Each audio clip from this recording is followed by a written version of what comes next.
Assalamualaikum warahmatullahi wabarakatuh. Yang saya hormati Bapak Doni Tesmanto, SOS MM, sebagai dosen pengampu mata kuliah pengantar manajemen. Perkenalkan, nama saya Siti Rizkyani, NIM 2892150116, Fakultas Ekonomi dan Bisnis, Prodi S1 Manajemen, kelas B Malang. Pada hari ini saya akan menayangkan hasil presentasi yang saya buat tentang responsif perusahaan terhadap lingkungan. Lingkungan sebagai ruang lingkup kegiatan organisasi. Ruang lingkup kegiatan organisasi adalah suatu integrasi dari 3 konsep yang terdiri perilaku individu, perilaku antar individu, dan perilaku kelompok.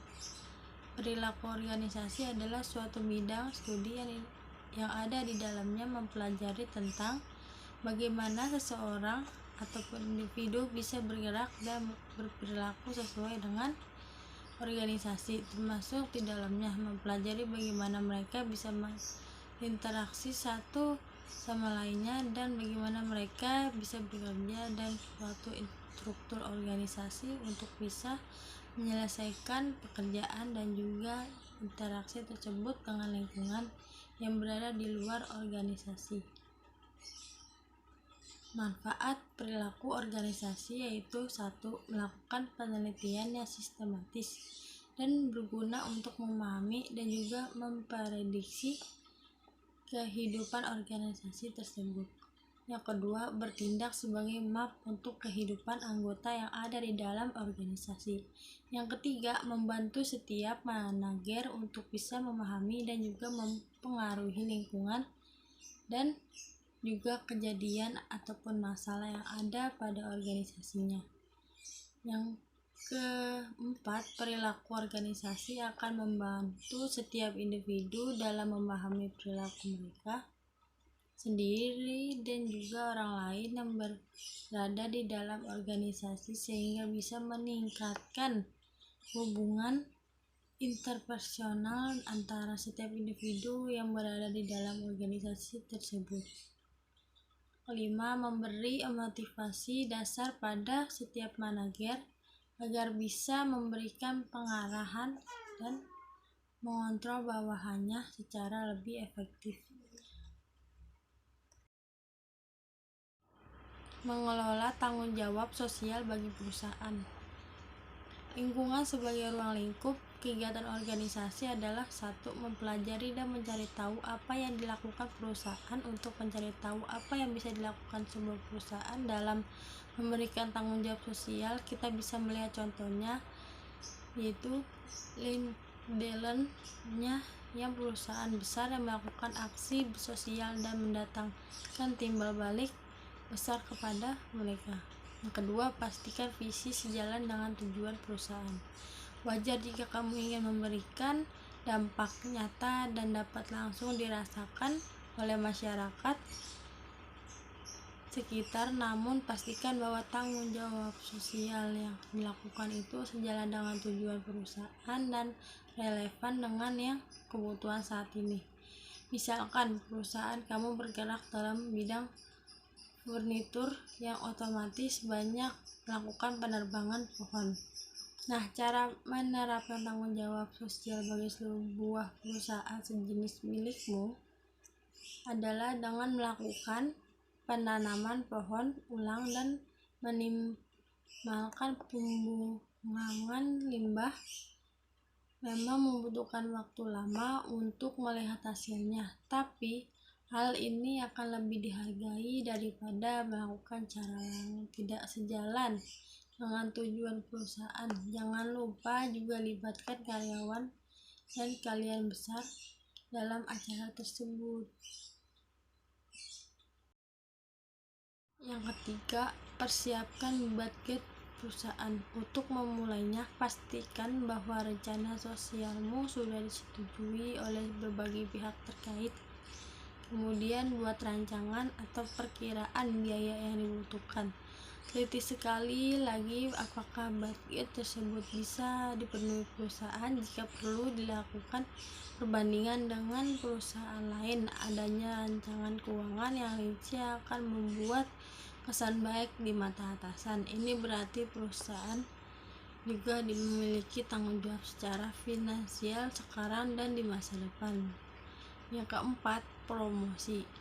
Langkah selanjutnya dalam cara menerapkan tanggung jawab sosial bagi perusahaan adalah melakukan promosi.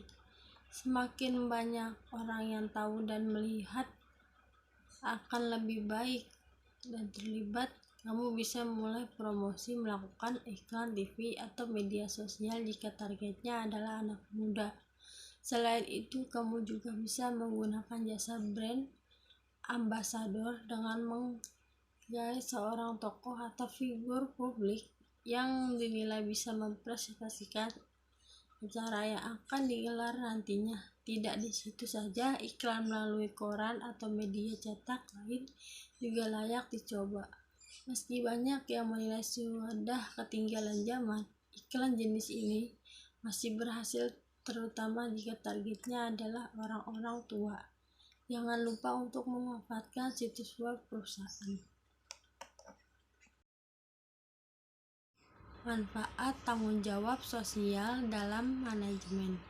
Manfaatnya adalah citra perusahaan akan terkenal baik bahwa inilah perusahaan peduli terhadap lingkungan masyarakat. Kegiatan perusahaan dalam jangka panjang akan dianggap sebagai kontribusi positif di masyarakat. Selain membantu perekonomian masyarakat, perusahaan juga akan dianggap bersama masyarakat, membantu dan mewujudkan keadaan lebih baik di masa yang akan datang.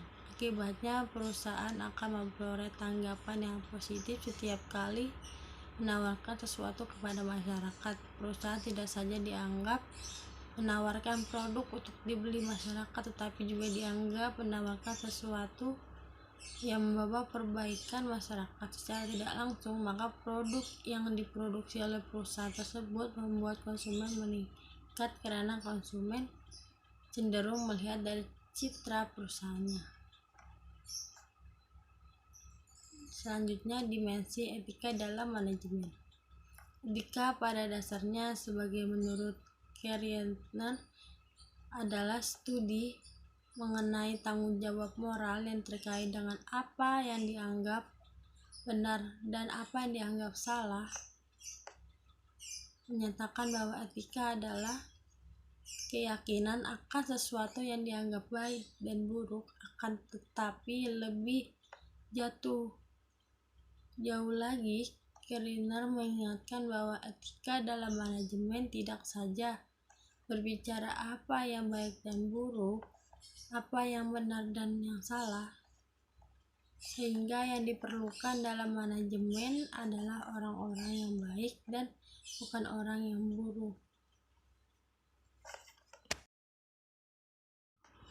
Nilai personal sebagai standar etika.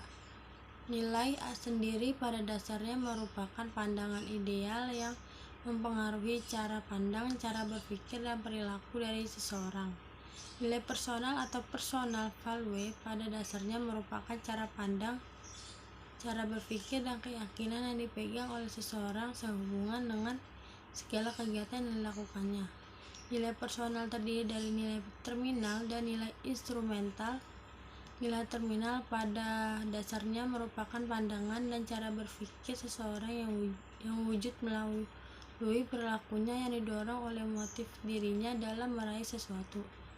Nilai instrumental adalah pandangan dan cara berpikir seseorang yang berlaku untuk segala keadaan dan diterima oleh semua pihak sebagai sesuatu yang memang harus diperhatikan dan dijalankan.